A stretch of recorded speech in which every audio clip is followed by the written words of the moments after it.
عظمتوں کا مہینہ، عظمتوں کا سفینہ، زندگی کا قرینہ، روح مکہ مدینہ، آدمی کو بناتا ہے یہ انسان۔ ناظرین، آپ کا خیر مقدم ہے۔ الحمدللہ آج ہم نے 10واں روزہ اختیار کیا۔ اللہ کا بے پایا احسان ہے کہ اس نے ماہ مبارک عطا فرمایا، لیکن یہ جب بھی مہینہ آتا ہے آنے کی بڑی خوشی ہوتی ہے اس کی، لیکن اتنی تیزی سے رخصت ہوتا ہے کہ عقل دنگ رہ جاتی ہے کہ ابھی جیسے کل آیا تھا مہینہ اور آج اس کے 10 روزے مکمل ہو گئے، پہلا عشرہ مکمل ہوا۔ بہرحال اس سیگمنٹ میں ہم آپ کے مسائل کا حل لے کر حاضر ہوتے ہیں، آپ کے سوالات شامل کرتے ہیں۔ قبلہ مفتی محمد اکمل مدنی صاحب، استاذ العلماء زینت الفقہا تشریف فرما ہوتے ہیں آپ کے سوالات کے جوابات دینے کے لیے۔ تو ہم کالرز کو شامل کرتے ہیں۔ السلام علیکم ورحمۃ اللہ وبرکاتہ۔ وعلیکم السلام۔ مفتی صاحب، میں 3 سوال تھے۔ جی فرمائیے۔ ایک ہے کہ جو ابھی کوئی غیر مسلم پیسہ دے اور کہیں سحری افطار کر لینا، تو اس پیسے سے کر سکتے ہیں؟ دوسرا سوال ہے کہ دوبارہ کہیے گا، یہ ذرا دوبارہ کہتے ہیں سوال پہلا والا۔ غیر مسلم اگر پیسہ دے اور کہے کہ سحری اور افطار اس پیسے سے کر لینا، تو کر سکتے ہیں؟ اچھا ٹھیک ہے۔ اگلا سوال۔ دوسرا سوال ہے کہ فرض نماز کے بعد سر پر جو ہاتھ رکھ کے پڑھتے ہیں، کیا یہ سنت ہے؟ اور تیسرا ہے کہ جہاز میں اگر کھڑے ہو کر ہی نماز پڑھا تو وہ تو زمین کے حصے میں نہیں آتا، وہ جہاز تو الگ ہے، تو یہ نماز کو دہرانا تو نہیں پڑے گا؟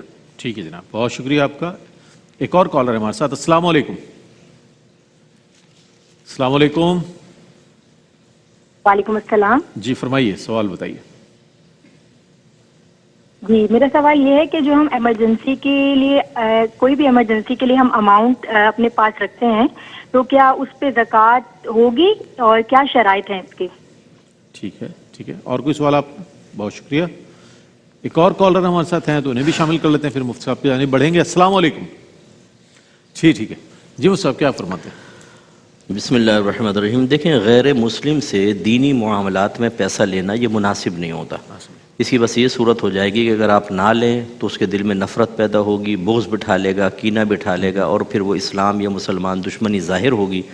اس وجہ سے اگر لے لیا جائے تو کوئی حرج نہیں، ورنہ غیر مسلم کا پیسہ افطار میں، سحر میں، مسجد کے معاملات کے اندر لینے سے فقہا نے منع تو اگر فرمایا۔ لے بھی لیں تو مصرف افطار کا سحری کا اختیار کر سکتے ہیں اس میں، اگر لے لیں تو اگر لے لیں تو بہرحال وہ ہے جائز، بشرطے کہ اس کا مال بالکل حرام نہ ہو۔ شراب بیچتا ہے اور آپ کو پیسہ دے دیا، وہ تو مسلمان سے بھی اجتناب کرنا ہوگا، ورنہ اگر لے لیا تو کوئی مسئلہ نہیں ہے، کفار سے تحفہ لیا جا سکتا ہے، لیکن اعانت دین کے اوپر منع کیا گیا ہے کہ اس طرح کی چیزوں میں نہ لیا جائے۔ اور یہ نماز کے بعد سر پر ہاتھ رکھ کر یہ دعا ہے اور نبی کریم کی تلقین ہے، وہ جو غم وغیرہ دور کرنے کے لیے ہے، تو اس کا مطلب ہے جب سرکار قولی طور پہ بیان فرما دے تو وہ سنت ہی کہلاتی ہے، تو وہ قولی سنت ہے، اختیار کر سکتے ہیں۔ اور ہوائی جہاز پر اگر نماز پڑھ رہے ہیں تو انہوں نے اصل میں یہ سوال اس لیے کیا ہے کہ بعض فقہا نے فرض کے لیے استقرار علی الارض کو شرط قرار دیا ہے۔ اچھا، ارض مانے زمین، استقرار مانے اس پہ قرار پکڑنا، تو وہ پھر یہ کہتے ہیں کہ چلتی ٹرین کے اندر، ہوائی جہاز کے اندر نماز آپ کی نہیں ہوگی۔ لیکن اب آج کل کے دور کے اعتبار سے چونکہ عموم بلوہ بہت زیادہ ہے، میرے خیال میں مہینے میں کروڑوں لوگ سفر کر رہے ہوتے ہیں، لاکھوں تو کر ہی رہے ہوتے ہیں، اگر سب کو نماز کے لوٹانے کا حکم دے تو حرج عظیم ہے۔ اس لیے اس پر بعض علماء کا یہی فتویٰ ہے کہ نماز پڑھ لیں، ہو جائے گی، اور دہرانے کی بھی حاجت نہیں ہے۔ اچھا، اور ایمرجنسی اماؤنٹ جو رکھا ہوتا ہے ایمرجنسی کے لیے، یہ بہرحال ایک آپ کا پیسہ ہے، اور اگر سال گزر جاتا ہے فوری طور پر اس کے استعمال کی حاجت نہیں تو اس پر زکوٰۃ بنے گی۔ ٹھیک ہے، ہمارے ساتھ مزید کالرز ہیں۔ السلام علیکم۔ وعلیکم السلام۔ جی فرمائیے۔ جی، ہم نے نا، ہماری زمین ہے، ہم نے ٹھیکہ پہ دی ہوئی ہے، ان کی آمدنی نہیں، آپ کی آواز بہت سلو آ رہی ہے، ذرا میں کنٹرول روم سے کہوں گا آواز بڑھا دیں۔ ہم نے نا زمین ٹھیکہ پہ دی ہوئی ہے۔ اچھا، کیا ان کی آمدن پہ عشر ہوگا؟ عشر دینا ہوگا؟ زکوٰۃ دینی ہوگی۔ ٹھیک ہے۔ اچھا، زمین ٹھیکے پہ دی ہوئی مفتی صاحب اس کا؟ جی کالر ہیں۔ السلام علیکم۔ وعلیکم السلام۔ جی فرمائیے۔ جی سر، ہمارے 2 سوال ہیں۔ ایک یہ کہ ہمیں ایک مولوی صاحب نے بتایا ہے کہ دوسری رکعت میں وتر کے بعد اتحیات نہیں پڑھنی ہوتی، ڈائریکٹ تیسری رکعت پڑھنی ہوتی ہے کیونکہ مغرب سے ڈیفرنٹ کرنی ہوتی ہے، تو ایسا ہی ہوتا ہے؟ اور دوسرا ایک قسم یہ تھا کہ ہمارے پاس ایک گھریلو بلی ہے، تو اس کو ہم اسپے کروا سکتے ہیں، بریڈنگ اس کی کیپیبلٹیز جو ہے وہ ختم کرنے کے لیے وہ اسپے کرا سکتے ہیں، کیونکہ وہ اس میں خود بھی اریٹیٹ ہوتی ہے اور گھر والوں کو بھی ہمیں تنگ کر رہی ہوتی ہے۔ ٹھیک ہے ٹھیک ہے جناب، شامل کرتے ہیں۔ ایک اور کالر ہے۔ السلام علیکم۔